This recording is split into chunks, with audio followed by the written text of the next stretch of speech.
আচ্ছা, অনেক দিন পরে তোমাদের সাথে দেখা হচ্ছে। একটা ভীষণ অস্বস্তিকর পরিস্থিতির মধ্যে, তোমরা সবাই জানো চারিদিকে যা চলছে।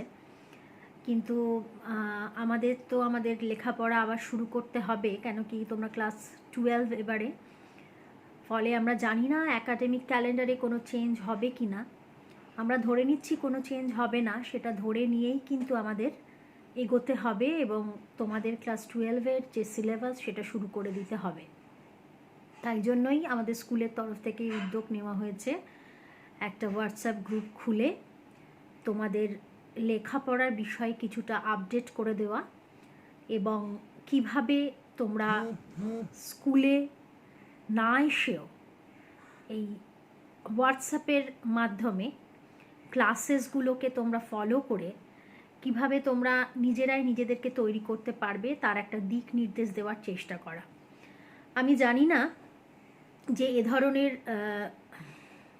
ব্যবস্থার সঙ্গে তোমরা এর আগে পরিচিত কিনা, তবে কিছু করার নেই। এখন এই পরিস্থিতিতে তোমাদের সেই ক্লাসরুমের আবহ আমরা দিতে পারছি না, কিন্তু চেষ্টা করব যাতে তোমাদের কিছুটা আমরা গাইড করে দিতে পারি।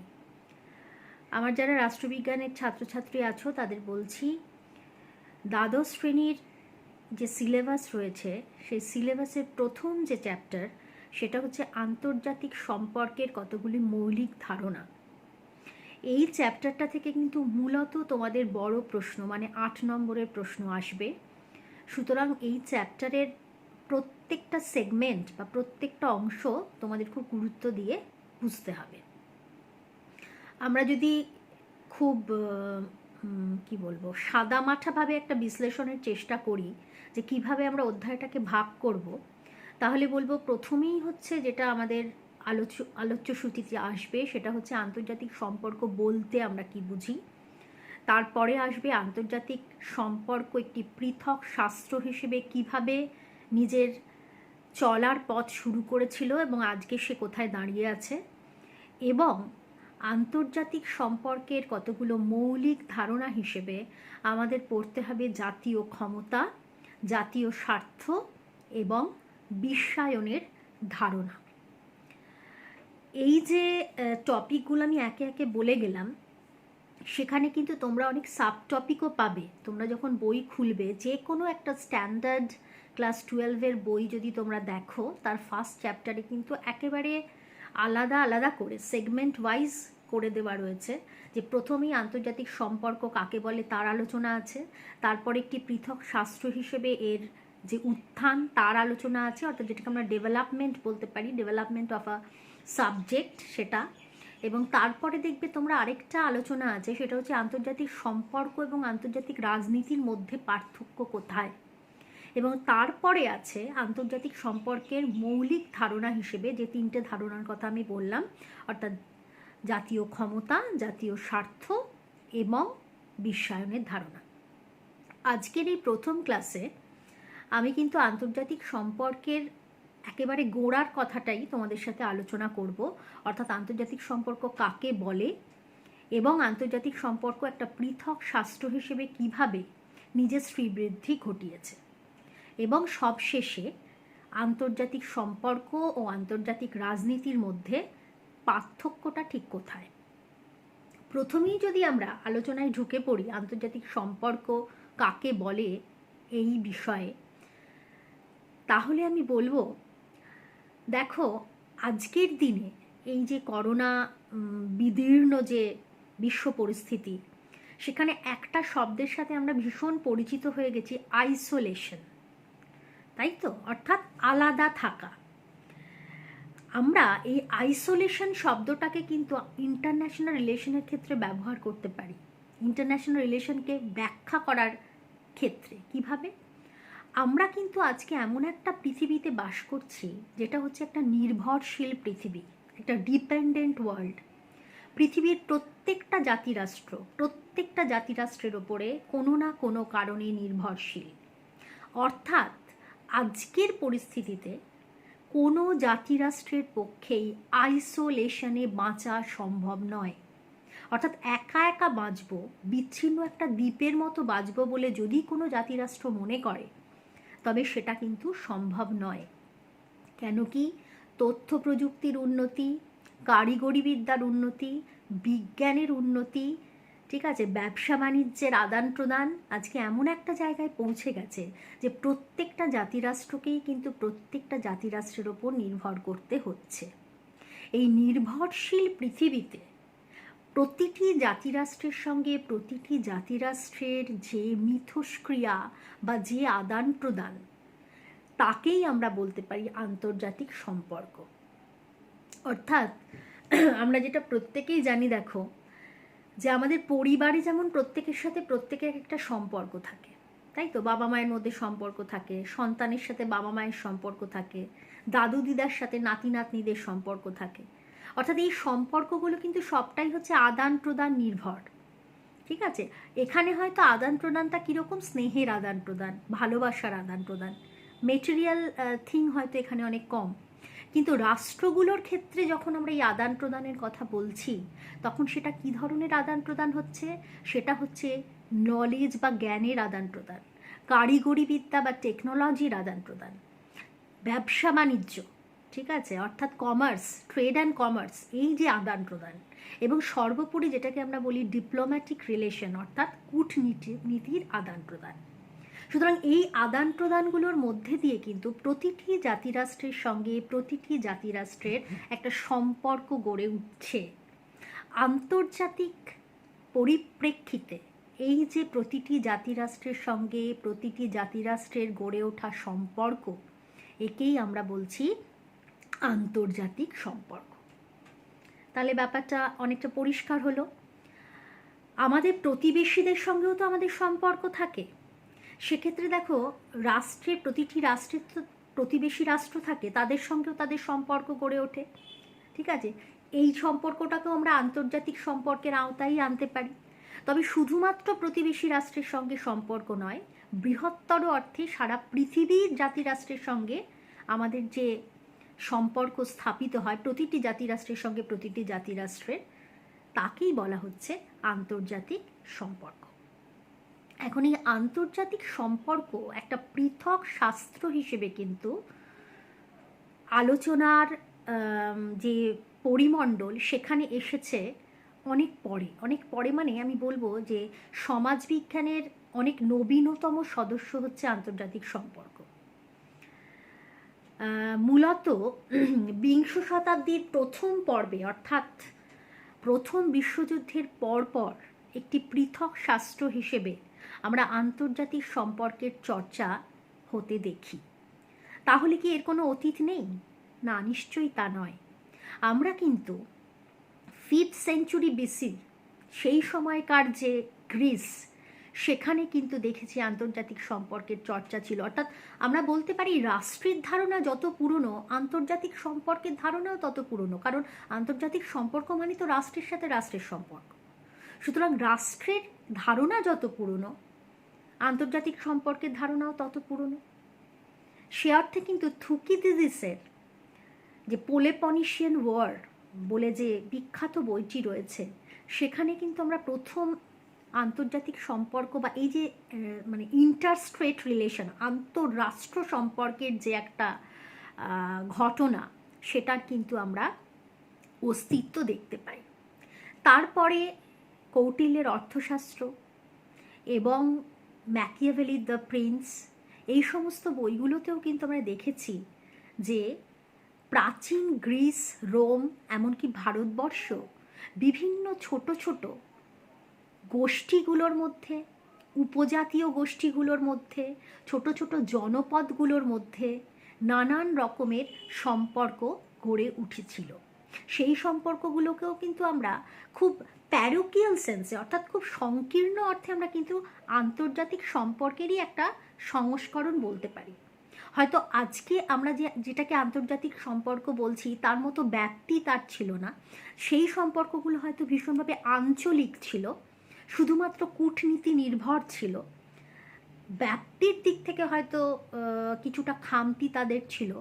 কিন্তু বিভিন্ন রাষ্ট্র বা জনপদগুলোর মধ্যে বা উপজাতীয় গোষ্ঠীগুলোর মধ্যে যে এই পারস্পরিক দেওয়া নেওয়া বা আদান প্রদান, সেটা যে প্রাচীনকালেও ছিল, সেটা কিন্তু বলার অপেক্ষা রাখে না।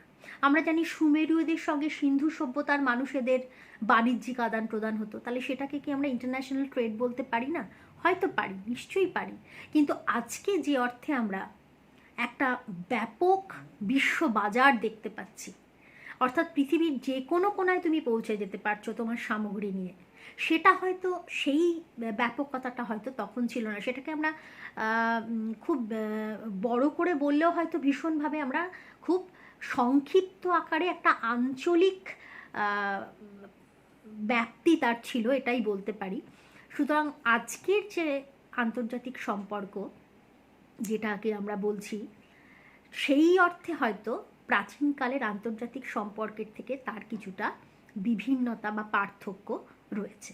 কিন্তু যেটা আমি বললাম যে প্রত্যেকটা শুরুর একটা ইতিহাস থাকে, সেরকম যদিও বা প্রথম বিশ্বযুদ্ধের পরেই আন্তর্জাতিক সম্পর্ক একটা পৃথক শাস্ত্র হিসেবে নিজের শ্রীবৃদ্ধি ঘটিয়েছে, কিন্তু তারও একটা ইতিহাস ছিল, এবং সেই ইতিহাসটাকে যদি আমাদের অনুসন্ধান করতে হয় তবে আমাদের কিন্তু সেই ফিরে যেতে হবে প্রাচীন গ্রিস, রোমে, কিংবা প্রাচীন ভারতে, কিংবা যে সমস্ত নদীমাতৃক সভ্যতাগুলো একটা সময় গড়ে উঠেছিল, মিশরীয় সভ্যতা, সুমেরীয় সভ্যতা, চীন সভ্যতা। হ্যাঁ, এই যে সভ্যতাগুলো, এই সভ্যতাগুলোর সময়কালে যে আদান প্রদান, সেগুলোকেও কিন্তু আমরা খুব সংকীর্ণ আকারে বা খুব আঞ্চলিক আকারে আন্তর্জাতিক সম্পর্কই বলতে পারি। এবারে আমরা চলে আসি যে পৃথক শাস্ত্র হিসেবে কেন এর চর্চা শুরু হলো সেই প্রশ্নে। দেখো, মূলত আমরা যেটা জানি যে আন্তর্জাতিক সম্পর্ক কিন্তু যা নিয়ে আলোচনা করে সেটা হচ্ছে সার্বভৌম জাতিরাষ্ট্রগুলোর মধ্যেকার পারস্পরিক সম্পর্ক। প্রথম বিশ্বযুদ্ধ কিন্তু সারা পৃথিবীর মানুষের কাছে একটা শিক্ষা ছিল। কিসের শিক্ষা? সেটা হচ্ছে যে আমরা জানি যে প্রথম বিশ্বযুদ্ধের মূল কারণটা ছিল হচ্ছে পৃথিবীব্যাপী বাজার দখলের লড়াই। মূলত ইউরোপের উদীয়মান যে শক্তিগুলো ছিল, ব্রিটেন, ফ্রান্স, জার্মানি, এরা কিন্তু যখন তাদের দেশে শিল্প বিপ্লব হলো, সেই শিল্প বিপ্লব হবার ফলে যে তোমার কি বলবো, দ্রব্য সামগ্রীর যে একটা বিপুল পরিমাণ উৎপাদন হলো, যে উৎপাদন তাদের নিজেদের দেশে মিটিয়েও সেগুলো প্রচুর অবিকৃত অবস্থায় পড়ে রইল, তখন তারা কি করলো? বাজারের সন্ধানে বেরিয়ে পড়লো, যে নতুন নতুন বাজার খুঁজতে হবে যেখানে এই অবিকৃত দ্রব্য সামগ্রী তারা বিক্রি করতে পারে। এবং সেই চাহিদা থেকেই কিন্তু মানে সেই যে তাগিদটা, সেই যে ব্যবসার তাগিদটা, সেটা থেকেই কিন্তু আসলে উপনিবেশবাদের সূচনা হলো। এবং আমরা দেখলাম যে সাম্রাজ্যবাদী শক্তি হিসেবে ব্রিটেন, ফ্রান্স, জার্মানি, এরা কিন্তু এমনকি তোমার হল্যান্ড, পর্তুগাল, এরাও কিন্তু ছড়িয়ে পড়েছিল বিভিন্ন দেশে, এবং মূলত আফ্রিকা ও তোমার এশিয়ার বিভিন্ন দেশগুলোতে গিয়ে তারা দখল করলো এবং সেখানে তারা বাজার তৈরি করলো।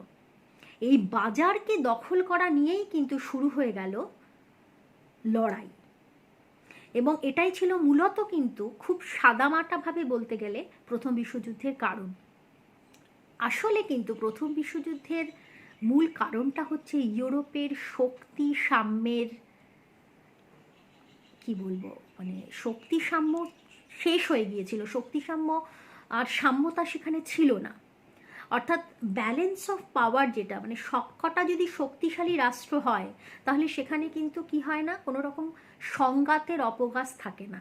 কিন্তু যখনই কেউ একজন বেশি শক্তিশালী হয়ে যায় এবং অন্যদেরকে তখন সে ডমিনেট করতে চেষ্টা করে, ওই যে সেই তোমার কৌটিল্যের যে বিখ্যাত উক্তি আছে না, যে শক্তিমান মাত্রেই যুদ্ধ করবে এবং শক্তি নিপাত করবে, এটাই হচ্ছে রাজাকে দেওয়া তার অন্যতম একটি পরামর্শ, যে তুমি যদি শক্তিমান হও তাহলে তোমায় যুদ্ধ করতে হবে এবং শত্রুকে পরাজিত করে তোমার সাম্রাজ্যের সীমা বৃদ্ধি করতে হবে। আর যদি তুমি নিজে দুর্বল হও, মানে শত্রুর তুলনায় যদি তুমি দুর্বল হও, তাহলে কিন্তু তার সাথে তোমার সন্ধি করতে হবে।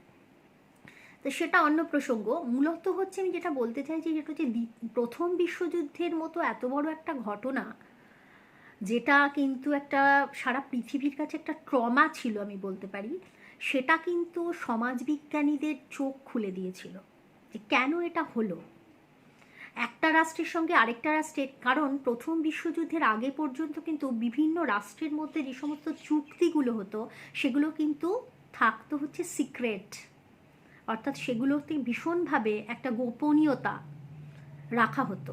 কোন রাষ্ট্রের সঙ্গে কোন রাষ্ট্রের কী ভিত্তিতে কী চুক্তি হয়েছে কেউ জানতে পারতো না। কিন্তু এই প্রথম কিন্তু ওপেন পলিটিক্সের একটা প্রয়োজন অনুভূত হলো যে না, আর ওরকম গোপনে চুপিসারে কিন্তু কেউ কারোর সাথে চুক্তি করবে না, সমস্ত যা চুক্তি হবে আন্তর্জাতিক চুক্তি হবে, সেটা সবটাই কিন্তু আসতে হবে একেবারে ফোরফ্রন্টে, যাতে প্রত্যেকের শত্রু এবং বন্ধুকে চিনে নিতে পারে। এবং প্রতিটি জাতিরাষ্ট্রের সঙ্গে প্রতিটি জাতিরাষ্ট্রের এই যে সম্পর্কের বিন্যাস, সেই বিন্যাসটাকে নিয়ে গবেষণা এবং চর্চার একটা দিক উন্মুক্ত হলো। যার জন্যে কিন্তু আমরা বলছি যে মূলত প্রথম বিশ্বযুদ্ধের পরেই একটি পৃথক শাস্ত্র হিসেবে আন্তর্জাতিক সম্পর্কের চর্চা শুরু হলো কোথায়? শুরু হলো অবশ্যই পশ্চিম ইউরোপ এবং উত্তর আমেরিকায়। পশ্চিম ইউরোপ এবং উত্তর আমেরিকায় এই যে চর্চা শুরু হলো, সেই চর্চা কিন্তু নিজেকে পরিবর্ধিত এবং পরিমার্জিত করতে করতে আজকের পৃথিবীতে এসে দাঁড়িয়েছে।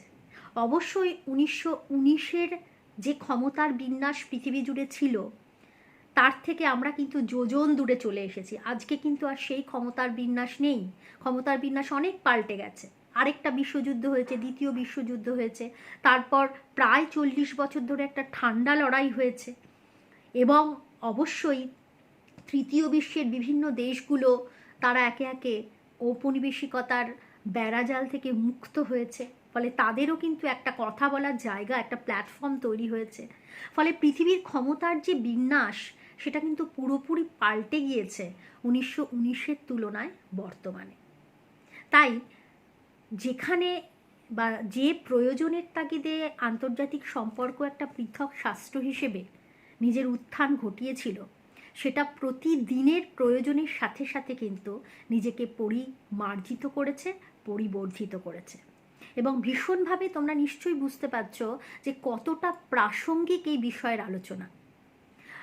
এখন পৃথিবীর বিভিন্ন বিশ্ববিদ্যালয়ে যেখানে পৃথক শাস্ত্র হিসেবে আন্তর্জাতিক সম্পর্ক পড়ানো হয়, আবার অনেক বিশ্ববিদ্যালয় রয়েছে যেখানে কিন্তু রাষ্ট্রবিজ্ঞানের একটি অংশ হিসেবে কিংবা আন্তর্জাতিক ইতিহাসের একটি অংশ হিসেবে আন্তর্জাতিক সম্পর্ককে পড়ানো হয়। এবং আজকের পরিপ্রেক্ষিতে দাঁড়িয়ে অবশ্যই বলতে হয় যে সমাজবিজ্ঞানের নবীনতম সদস্য হলেও এর প্রাসঙ্গিকতা কিন্তু অনেক শাস্ত্রকেই ছাপিয়ে গিয়েছে।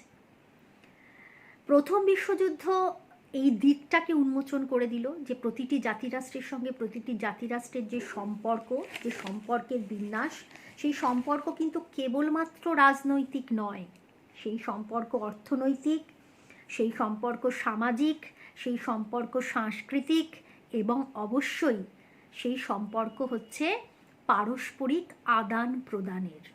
সেই আদান প্রদান কিন্তু জ্ঞান এবং কারিগরি বিদ্যার আদান প্রদানও হতে পারে, সেই আদান প্রদান তোমার কৃষ্টির আদান প্রদানও হতে পারে, সংস্কৃতির আদান প্রদানও হতে পারে, ভাষার আদান প্রদানও হতে পারে, যে কোনো রকমের আদান প্রদান হতে পারে।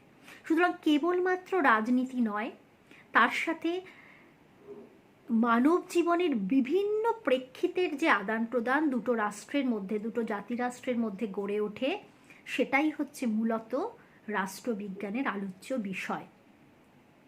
প্রথম বিশ্বযুদ্ধ এই সুযোগ আমাদের করে দিল, কিন্তু প্রথম বিশ্বযুদ্ধের পরে রাষ্ট্রবিজ্ঞানের একটি শাখা হিসেবে নয়, একেবারেই একটি পৃথক শাস্ত্র হিসেবে এই যে আন্তর্জাতিক সম্পর্কের উত্থান শুরু হলো, সেটা কিন্তু আর থেমে থাকেনি। কেন কি একের পর এক আন্তর্জাতিক ঘটনার ঘনঘটা কিন্তু আন্তর্জাতিক রাজনীতিকে প্রভাবিত করেছে। আমরা জানি যে প্রথম বিশ্বযুদ্ধের যে ভয়াবহতা, প্রথম বিশ্বযুদ্ধের যে ধ্বংসলীলা, যে অফুরন্ত সম্পদের ক্ষয় এবং জীবনহানি, সেই সমস্ত কিছু থেকে কিন্তু পৃথিবীর বৃহৎ রাষ্ট্রগুলো শিক্ষা নিয়েছিল এবং আবার যেন এ ধরনের ধ্বংসের মুখোমুখি আমাদের হতে না হয়, সেই সাধু উদ্যোগ থেকে 1919-এ লিগ অফ নেশনস বা জাতিসংঘ প্রতিষ্ঠিত হয়েছিল। কিন্তু আমরা কি দেখলাম, যে সেই লিগ অফ নেশনসের মূল উদ্দেশ্যটাই ছিল যে আগামী দিনের পৃথিবীকে যুদ্ধের ভয়াবহতা থেকে রক্ষা করা। কিন্তু খুব স্বাভাবিকভাবে আমরা দেখেছি যে সেটা কিন্তু হয়নি। লিগ অফ নেশনস সম্পূর্ণভাবে ব্যর্থ হয়েছে এবং 20 বছরের মধ্যে আবার পৃথিবী আরেকটা বিশ্বযুদ্ধের সম্মুখীন হয়েছে 1939-এ, দ্বিতীয় বিশ্বযুদ্ধ 1945 পর্যন্ত চলেছিল। এবং সেই বিশ্বযুদ্ধের ভয়াবহতা, সেই বিশ্বযুদ্ধের ধ্বংসলীলার তীব্রতা, সেটা কিন্তু প্রথম বিশ্বযুদ্ধের থেকেও আরও অনেক অনেক বেশি ছিল। এবং এই যে দুই বিশ্বযুদ্ধের মধ্যবর্তী যে পর্ব, যে 20 বছরের পর্ব, এই পর্বতে ইউরোপের বিভিন্ন উদীয়মান শক্তিগুলো, মিত্রশক্তি এবং অক্ষশক্তি, তাদের মধ্যেকার যে সম্পর্ক সেটা কোন দিকে এগিয়েছে, বা তাদের মধ্যেকার যে চুক্তি, সেই সমস্তগুলো কিন্তু উপজীব্য হয়ে উঠেছে আন্তর্জাতিক সম্পর্কের চর্চার ক্ষেত্রে। এবং তারপরে তো আমরা সবাই জানি যে দ্বিতীয় বিশ্বযুদ্ধ পরবর্তী পরিস্থিতিতে যে পরিস্থিতির উদ্ভব হয়েছিল, যাকে আমরা ঠান্ডা যুদ্ধ বলি, প্রায় 40 বছর ধরে যে ঠান্ডা যুদ্ধ চলল এবং 90-এর দশকের একেবারে প্রথম পর্বে পূর্বতন সোভিয়েত ইউনিয়নের পতনের মধ্যে দিয়ে যার একটা আনুষ্ঠানিক পরিসমাপ্তি আমরা দেখলাম, সেই পর্বেও এই যে কখনো উত্তেজনার পারদ চড়ছে আবার কখনো উত্তেজনার পারদ নামছে, সোভিয়েত ইউনিয়ন এবং আমেরিকা যুক্তরাষ্ট্রের মধ্যেকার যে সম্পর্কের উত্থান পতন এবং তাকে কেন্দ্র করে সারা পৃথিবী জুড়ে, পৃথিবীর বিভিন্ন কোণায় যে ছোট ছোট সংঘর্ষগুলো তখন ঠান্ডা যুদ্ধের প্রভাব মুক্ত থাকতে পারেনি, সেই ঘটনাবলীরও কিন্তু আমরা চর্চা আন্তর্জাতিক সম্পর্কের মধ্যে দেখলাম। সেখানে কিউবা সংকট থেকে শুরু করে, কঙ্গো সংকট থেকে শুরু করে, কোরিয়া যুদ্ধ থেকে শুরু করে, ভিয়েতনাম ওয়ার থেকে শুরু করে সমস্তই কিন্তু চলে এলো। এমনকি ইন্দো পাক রিলেশনও, অর্থাৎ ভারত পাকিস্তানের মধ্যেকার সম্পর্ক, ভারত চায়নার মধ্যেকার সম্পর্ক, এই সমস্ত সম্পর্কগুলোর ওপরই কিন্তু ঠান্ডা যুদ্ধের প্রভাব প্রত্যক্ষ বা পরোক্ষভাবে ছিল। সুতরাং এই সমস্ত কিছুর চর্চা কিন্তু আমরা দেখলাম যে একটা শাস্ত্র হিসেবে এই যে উত্থানটা হলো আন্তর্জাতিক সম্পর্কের সেই 1919 থেকে এবং আজকের যুগেই 2020-তে দাঁড়িয়ে এর কিন্তু এই পরিবর্ধনটা কিন্তু চলছেই। প্রতিনিয়ত নিজেকে কিন্তু গড়ে পিতে নিচ্ছে আন্তর্জাতিক সম্পর্ক। আমরা তো সবাই জানি যে রাষ্ট্রবিজ্ঞান যেমন একটি গতিশীল বিজ্ঞান, সুতরাং তার একটি অংশ হিসেবে অবশ্যই আন্তর্জাতিক সম্পর্ক একটি গতিশীল শাস্ত্র, সেটা আর বলার অপেক্ষা রাখে না। সুতরাং এই হচ্ছে এর যে ডেভেলপমেন্ট একটা শাস্ত্র হিসেবে, এর যে নিজেকে যে এগিয়ে নিয়ে যাওয়ার যে পথটা বা ইতিহাসটা, সেটাই আমি সংক্ষেপে তোমাদের সঙ্গে আলোচনা করলাম। এবার একেবারে শেষ সেগমেন্টটাতে চলে এসেছি, সেটা হচ্ছে আন্তর্জাতিক সম্পর্ক এবং আন্তর্জাতিক রাজনীতির মধ্যেকার সম্পর্ক, বা আদৌ কি এদের মধ্যে কোনো সম্পর্ক রয়েছে না দুটো সম্পূর্ণ ভিন্ন দুটি ক্ষেত্র। এখানে বলে রাখা ভালো, দেখো যে আন্তর্জাতিক সম্পর্ক মূলত কী নিয়ে আলোচনা করে, সার্বভৌম জাতিরাষ্ট্র নিয়ে আলোচনা করে, আন্তঃসরকারি বিভিন্ন সংস্থা নিয়ে আলোচনা করে, আন্তর্জাতিক অসরকারি সংস্থা মানে যেগুলোকে আমরা ইন্টারন্যাশনাল নন গভর্নমেন্টাল অর্গানাইজেশন বলতে পারি, সেগুলো নিয়ে চর্চা করে, একটি রাষ্ট্রের মধ্যে থাকা বিভিন্ন নন গভর্নমেন্টাল অর্গানাইজেশন নিয়ে চর্চা করে, এমএনসি বা বহুজাতিক সংস্থা নিয়ে চর্চা করে, এবং বৃহত্তর অর্থে যে ওয়ার্ল্ড সিস্টেম রয়েছে বা বিশ্ব ব্যবস্থা রয়েছে সেগুলো নিয়ে আলোচনা করে। আর আন্তর্জাতিক সম্পর্কের আলোচনার মধ্যে কিন্তু বিভিন্ন রাষ্ট্রের মধ্যেকার রাজনৈতিক, অর্থনৈতিক, সামাজিক, সাংস্কৃতিক এবং সেই সমস্ত রাষ্ট্রগুলোর যে বৈদেশিক নীতি ও কূটনীতি, এই সমস্তটাই আলোচনার অংশ বিশেষ বলে বিবেচিত হয়। তার মানে আন্তর্জাতিক সম্পর্কের একটা বৃহৎ, আমরা বলতে পারি, আলোচনা ক্ষেত্র রয়েছে, অনেকগুলো প্রেক্ষিত রয়েছে, ঠিক আছে। এবং আজকের যুগে দাঁড়িয়ে আন্তর্জাতিক সম্পর্কের ওপর যে সমস্ত শাস্ত্রের প্রভাব আমরা দেখতে পাই, তার মধ্যে রাজনীতি অর্থনীতি তো রয়েছেই, এই দুটোকে তো আমরা কোনোভাবেই বাদ দিতে পারবো না। তার সাথে রয়েছে কমিউনিকেশন স্টাডির প্রভাব, তার সাথে রয়েছে ইতিহাসের প্রভাব, তার সাথে রয়েছে জনতত্ত্ব বা ডেমোগ্রাফির প্রভাব, তার সাথে রয়েছে ভূগোল বা জিওগ্রাফির প্রভাব, এবং সোশিওলজি, নৃতত্ত্ব বা অ্যানথ্রোপোলজি, অপরাধ বিজ্ঞান বা ক্রিমিনোলজি এবং সাইকোলজি, এই প্রত্যেকটা বিষয়ই কিন্তু আন্তর্জাতিক সম্পর্ককে সমৃদ্ধ করে এবং আন্তর্জাতিক সম্পর্কের ব্যাখ্যার ক্ষেত্রে বিশেষ বিশেষ ভূমিকা পালন করে। আন্তর্জাতিক সম্পর্ক আজকের দিনে দাঁড়িয়ে বিশ্বায়ন নিয়ে যেমন চর্চা করে, একই সঙ্গে ডিপ্লোমেসি বা কূটনৈতিক সম্পর্ক নিয়ে আলোচনা করে, সার্বভৌম রাষ্ট্রগুলোর যে নিরাপত্তা সেটা নিয়ে আলোচনা করে, আর এর সাথে কি নিয়ে আলোচনা করে ইকোলজিক্যাল, তোমার মানে বাস্তুতান্ত্রিক, যাকে আমরা বলতে পারি ভারসাম্য রক্ষার যে উদ্যোগ, সেগুলো নিয়ে আলোচনা করে, নিরস্ত্রীকরণ নিয়ে আলোচনা করে, জাতীয়তাবাদ নিয়ে আলোচনা করে, বৃহত্তর অর্থে অর্থনৈতিক উন্নয়ন বা ইকোনমিক ডেভেলপমেন্ট নিয়ে আলোচনা করে, টেররিজম বা সন্ত্রাসবাদ নিয়ে আলোচনা করে, এবং হিউম্যান রাইটস বা মানবাধিকার নিয়ে আলোচনা করে। তার মানে বুঝতেই পারছো, আন্তর্জাতিক সম্পর্কের যে আলোচনা ক্ষেত্র বা পরিধি, যেটাকে আমরা ইংরেজিতে স্কোপ বলি, সেটা কিন্তু অনেক ছড়ানো, অনেক বড়, অনেক ব্যাপক। কিন্তু অন দ্য আদার হ্যান্ড, অন্যদিকে আমরা যদি দেখি ইন্টারন্যাশনাল পলিটিক্স বা আন্তর্জাতিক রাজনীতি, সেটা কি নিয়ে মূলত চর্চা করে? আন্তর্জাতিক রাজনীতি কিন্তু মূলত সার্বভৌম জাতিরাষ্ট্রগুলোর মধ্যেকার যে রাজনৈতিক সম্পর্ক, এবং সেই রাজনৈতিক সম্পর্ককে আলোচনা করতে গেলে যতটা অর্থনৈতিক সম্পর্কের প্রভাব আলোচনা করতে হয় ততটুকু, এবং যতটুকু কূটনীতির আলোচনা করতে হয় ততটুকু, এবং যতটুকু বৈদেশিক নীতির আলোচনা করতে হয় ততটুকু। এই সবটুকুকে নিয়েই কিন্তু হচ্ছে আন্তর্জাতিক রাজনীতি। তার মানে আন্তর্জাতিক রাজনীতির যে আলোচনা ক্ষেত্র বা পরিধি, বা যেটাকে আমরা স্কোপ বলছি, সেটা আন্তর্জাতিক সম্পর্কের তুলনায় অনেক ছোট বা কম।